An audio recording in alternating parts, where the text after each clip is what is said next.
So let's get into our first subject of the night. Ladies and gentlemen, let's talk about the Merc with the mouth, Deadpool. And that's right, ladies and gentlemen. Ryan Reynolds, of course there's an ad. Okay, sorry. Got my notes here. So according to an article on peoplemagazine.com, Ryan Reynolds recently announced that there will be a Deadpool 3. There's been a lot of talk about this, especially ever since Disney bought Fox, with something we've talked about before on the show. That was a huge acquisition, $71 billion acquisition. Holy crap.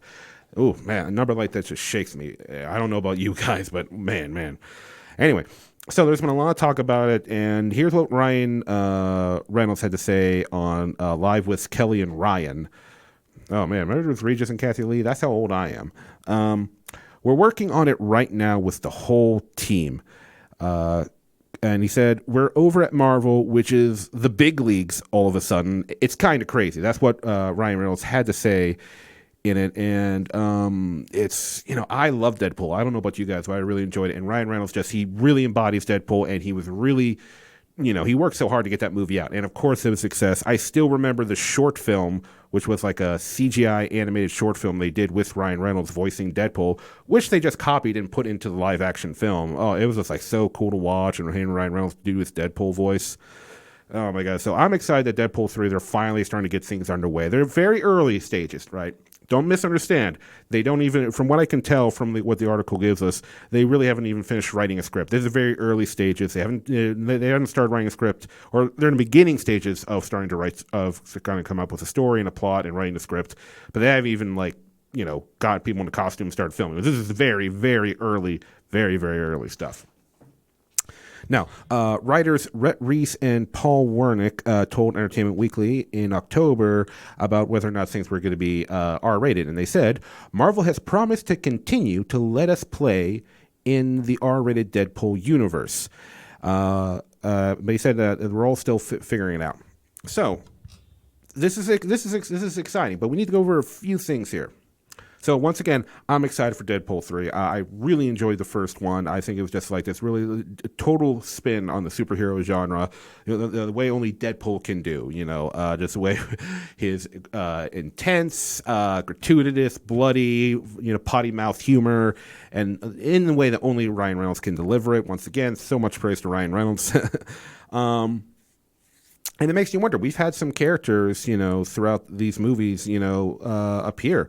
It makes you wonder which, characters are going to come back. I mean, are we going to get Domino, who's played by Zazie Beetz in Deadpool 2? Is she coming back? A lot of people enjoyed her because her mutant power is she gets really lucky, which I think in the comics they explain where her mutant powers actually affect mathematics in a way where it's like it affects risk factor. She really so basically her powers put out some kind of field that alters what's the word I'm looking for? Not likability. Likelihood, the likelihood of something happening. It is like a mathematical kind of power when you think about it. But a lot of people liked her because it was fun, because they were like, oh, your superpower is you're really lucky. And then, she goes out there and she's just running and jumping and things are just missing her. But it's just like, this is fun. They presented her powers in a very fun way. So I'm hoping Zazie Beetz does return as Domino. Another person we got to ask about is Josh Brolin, who played Cable in Deadpool 2. We're mostly sticking to Deadpool 2 characters right now because everybody who was in Deadpool 1 basically returned. But he played a great Cable. He's like the serious counterpart to, Deadpool's craziness. And I really enjoyed Josh Brolin as Cable. And from what I understand, most, if not all the fans did too. So hopefully Josh Brolin has not given up on the character. I'm hoping he's coming back. He put a lot. I still remember when he was cast, people were like, I don't know. And then they showed that first, image of him in the gym. He was cut, and we were like, there we go. Now there's Cable. So now we're going to have some characters, I'm sure. T.J. Miller's Weasel. He's the friend of Deadpool from the first film who runs the bar where all the mercenaries hang out. I'd be very surprised if he didn't return for the film. He's just kind of like one of those staple characters that's going to be in the film. And we also got, Morena Baccarin, who played Vanessa, Deadpool's girlfriend, who we'd be really surprising if she didn't return, because they brought her, spoilers, they brought her back to life at the end of the movie, which some people said, well, that just kind of destroys the whole thing. What was the whole point of the movie? I'm just like, but that's Deadpool. If it wasn't Deadpool, it wouldn't work. I mean, it is a bit of a cop-out. I will admit a bit of a cop-out, but because it's Deadpool, just like, it was like, fuck the rules. Fuck reality. Deadpool just, he doesn't subscribe to reality. But yeah, we also have Leslie Uggams, who played Blind Al, who's always like the, Deadpool's blind roommate. She's always fun in the film. Brianna Hildebrand, who played Negasonic Teenage Warhead. Everybody loves her. That's still the role she's most noted for, though. I have seen her pop up in a movie trailer here or there, so she's still getting work awesomely.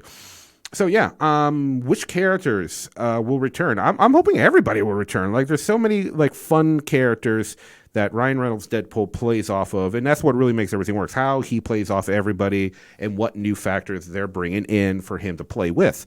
So, yeah, I'm really hoping all the cast. And, of course, I almost forgot. Dopinder. Got to bring back Dopinder, Deadpool's loyal taxi cab driver. Got to bring him back. So, yeah, I'm really hoping for all these characters to come back and, just continue to expand on the whole Deadpool thing. No doubt when they do Deadpool 3, they're going to take some chops at the fact that the X-Men franchise is over and Disney bought it, and Dark Phoenix was like, was a bit of a flop, I think that movie got more crap than it deserved, but even I was like, it's not that good. It's not, yeah. Damn. But anyway, so yeah, Deadpool. Now, here's the other thing. Now, they did say that Disney told them. Now, let's move on to this. Like I said earlier, they said that the writers were told that Disney said they will allow them to continue to be an R-rated film. Now, this brings up the question. Excuse me. Well, actually, this brings up two questions. Question number one. Are they going to bring Deadpool into the Marvel Cinematic Universe? Will we see Deadpool interacting with Tom Holland's Spider-Man or, the Guardians of the Galaxy, something like that? I find that unlikely because from what I've heard, Bob Iger, who is the CEO of Disney, is very much against making R-rated MCU films. He wants to keep them, PG-13 at most. He wants to keep these movies where parents are not afraid to bring their kids to see, the next Doctor Strange movie or the next. This is going to be a TV series, but the Falcon and Winter Soldier. So I'd find it hard to believe if they're going to make.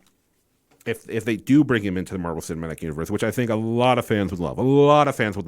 If they did bring him into the Marvel Cinematic Universe, it's just not going to work. I mean, who knows?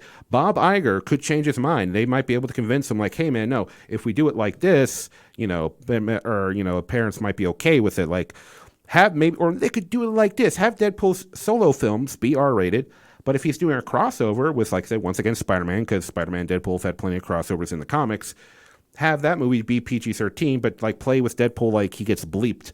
He cusses. He says like oh, these fucking assholes, but he gets like beep beep, like he's like, what, I'm getting beeped, and everyone's like, what do you mean beeped? And like they don't get it. They could do that. I doubt it. I really doubt it. Hell, they might even pull back on the whole like letting them keep it R-rated.